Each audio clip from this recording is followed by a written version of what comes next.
What's up? It's another beautiful summer day here in the suburbs.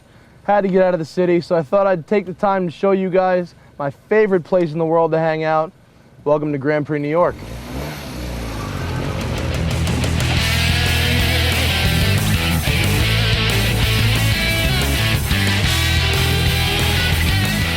Now we're inside GPNY right now, and I'm with Nat Mundy, VP of GPNY, as well as a founding partner. Thanks for being on the show, homie. Thanks very much, bud. We've been friends for a while now because I like coming to race here, and he's had to kick me out a few times.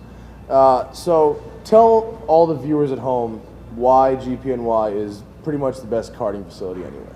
Well, we not only took the best karts, the best surface, best tires, and best technology, and put it in 120,000 square feet that's climate controlled, along with conferencing and food and bar, and we're in probably the best market in the world. That's Westchester County. So we have New York City market, as well as the Fairfield County market, as well as the Westchester market, obviously. Now I love running here because it's just, I mean, the karts are fast, they handle great. You get the telemetry on this. Tell us about the telemetry. Well, that's one of the parts of how we're cutting edge is the telemetry on the steering wheel.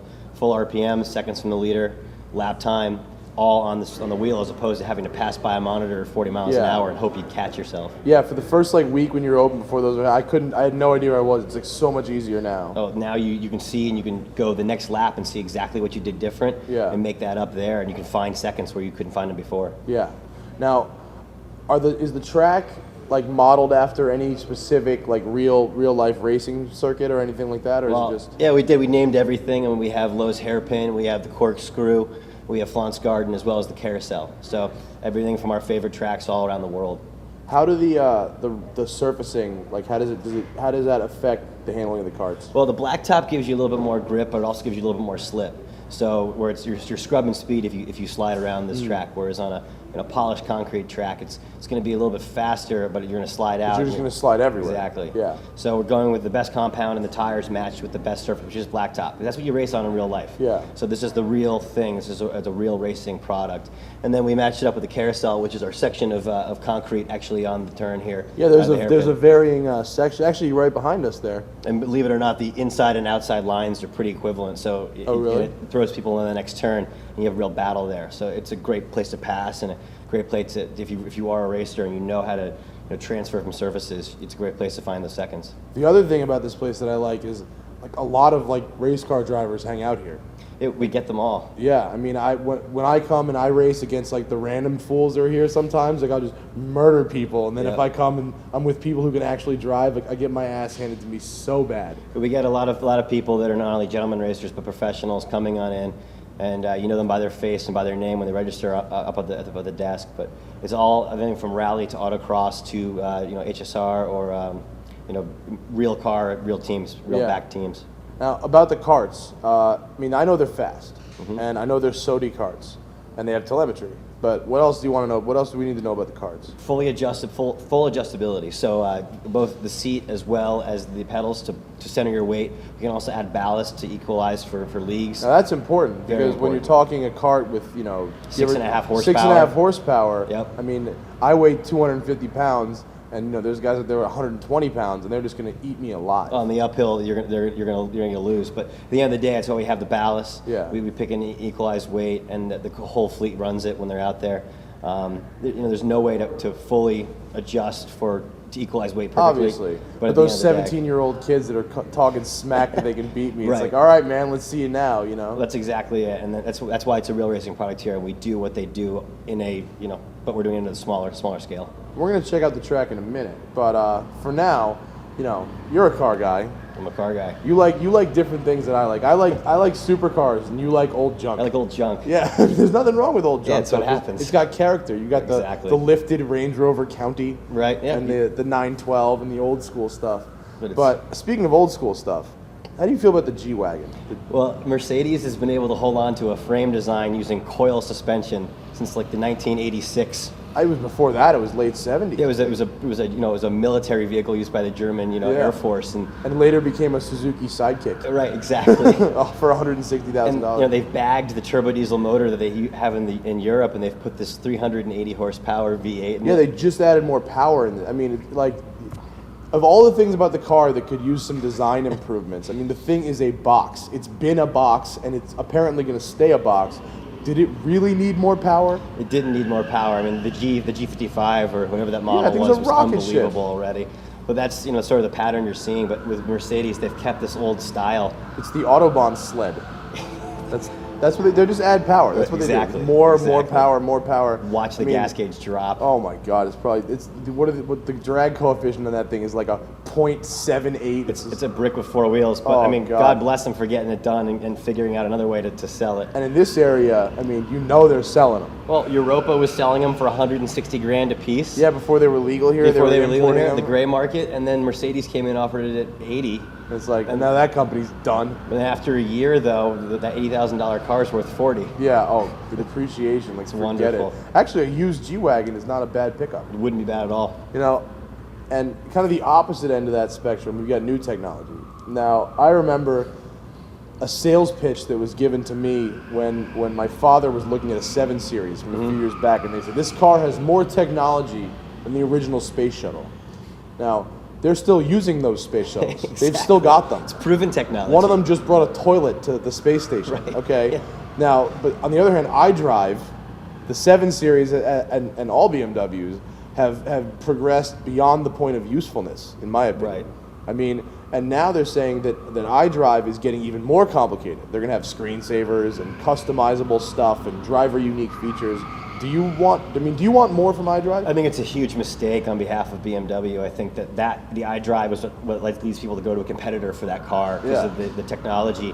The learning curve is just so off the map, and people that can afford to hop into those cars and want those cars want it to be easy to use. And it's a luxury car. Right. Why complicate it more? So now it controls the phone, the radio, all the entertainment in the car, and it's just going to be a complete pain. And they'll figure it out sooner than later. Those kind of people can barely figure out how to use a PC. They want them to try and do it with one hand while driving. Yeah, it's. I mean, my partners have cars that I drive in it. I think it's the worst feature in the BMW. It's awful. The driving dynamics of the cars are great. Well, those seats that adjust those to are cool. Yeah, your those are cornering. fun. It's a great active seat technology, but to go ahead and make their navigation and entertainment in car more complicated and with only one knob, so that you can't adjust the navigation and the radio or change a CD at the same time. Yeah. So it's a one-man car at that point.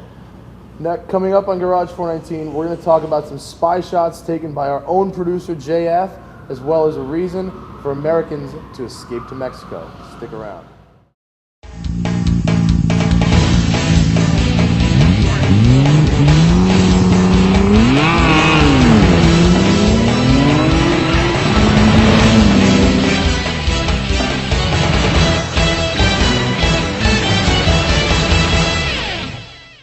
We're back on Garage 419. I'm with Nat Mundy, VP and founding partner of Grand Prix New York, the illest of the ill go-karting tracks. And now we have a staff member over at Garage 419 named JF, he was on vacation in Death Valley and saw the Jaguar XF powertrain test mule doing extreme heat testing out there. Great place for it. Yeah, I mean, it's hot as hell. Not a great place for a vacation. No, I don't know. I still don't know why you went out there. Someone needs to tell me that. But I think you just went to spy for cars, actually. I don't know, maybe. JF, tell me that tomorrow. So basically what he said was that the engine sounded just like a V8 Vantage, which could be interesting because at the time they probably started developing that, they were still part of the same company. I think it'd be a great thing for Jaguar to come up with a vehicle that had something special like that in it. Right. I mean, Range Rover was talking about it forever to put the Aston 10-cylinder in one of their Range Rovers. You mean 12? The 12-cylinder in one of their Range Rovers. And it went back to, if they can bring that technology to that car, they'll get rid of the stigma of your car is a Taurus with a Jaguar. Well, yeah, I mean, they've been running basically Mustang engines in those cars for a while. Yep. I mean, the S-Type and the XR. They've been putting blowers on the R-Series cars. It's a 4.2-liter Jaguar motor. The block's been around forever. It's an aluminum engine, aluminum block. So at the end of the day, one overheat and it's toasted. Yeah. And if they're going to go ahead and put something that has the same power that's naturally aspirated, and it has a history behind it and a selling point, like it's out of an Aston. Powered by Aston. It's great. Like Audi's doing with kind of the Lamborghini engines a little bit. Excellent marketing technique, plus the reliability of a motor that's been proven on something else already. Yeah. It's the way to do it. It's a pretty bulletproof engine, actually. Well, it's as opposed to going back to the drawing board and having to re-engineer something from scratch. Well, just make it fit in the box. It's just interesting that they already have a supercharged one. Right. Like that's the supercharged is now the middle of the road, and Right. they're going back to normally aspirated for the bigger one. More power. More power is good. More power, simplicity, less moving parts. At the Yeah. end of the day, it's going to be a win-win for them. I think that'll be a great selling car. And again, get rid of that back porthole they had on the S-Type and go from scratch. Well, but do you like the XF in general? I mean, I think that's a great car. I think that's another one of those vehicles that's coming up that used to be sort of the old man's vehicle. But once they put a motor like that in it, it'll be a rocket ship. It'll be great. And if it sounds like the Vantage, I mean, then now you're talking. Right? Well, it'll be comfortable with a nice long wheelbase and it'll cruise. Oh yeah, Total it'll Autobahn be. car. It will be an Autobahn car. Yeah, it'd be great. Although I still think the inside feels like a Taurus. I do. I think J-gate. it felt like a Taurus. Yeah. No, the gate's gone. They're talking. It's all paddles. buttons now. That'll be great. Now, gas prices are crazy. Like 2 months ago, it was like, oh my God, $4 a gallon. It crossed $5 where I live yesterday. And apparently there's there's people in San Diego that realize, dude, it's just cheaper in Mexico. So they're they're crossing the border, and it's like $2.75 a gallon down there. Well, if you think about it, I mean, that was like the spring break haven just over the border in Yeah. Tijuana. Tequila at a hooker, a couple gallons of gas. A lot of illegal stuff going on. Totally. Grab some gas and come on back up. Well, and actually, if you can go in the middle of the night, when the line at the border is like 10 minutes and you save like $40, it's totally worth it. I mean, I do it now. I drive all the way to Norwalk to get fuel now. Yeah, it's like 25 miles, right? But I'm saving almost 40 cents a gallon on diesel. Yeah. And at the end of the day, if you can do that, if you've got a passport to save $2 a gallon, of course. Go. I live right on the border of Connecticut and New York, and directly across the border, it's 40 cents cheaper in New York. Yep. Connecticut's actually more. Yep. So the taxes hitting it, but Mexico doesn't have the taxes we have here. And right, but would you want to be like, I'll be back in a couple hours, I'm just going to Tijuana for like some gas? Is anyone going to believe you if you say you're going to Tijuana for a fill-up? So what? Bring back some fireworks, make the excuse better. Some Patron, some fireworks, some underage girl in the trunk. I think it's great. I think they're doing that, and I think that's the great way to tell the U.S. government, stuff it, find a way to get us some cheaper fuel. Otherwise, we'll take their workers and their gas too. Yeah, exactly. Thanks for being on the show, Nat Mundy. You know what we're gonna do right now? Let's go on the track. Let's race. Let's go race.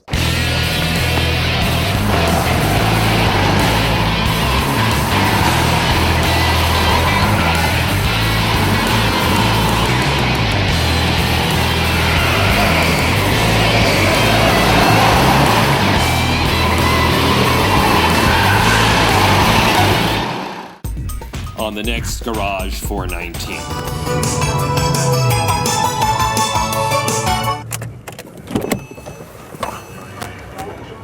What? You thought we'd just get like a rental Chevy or something?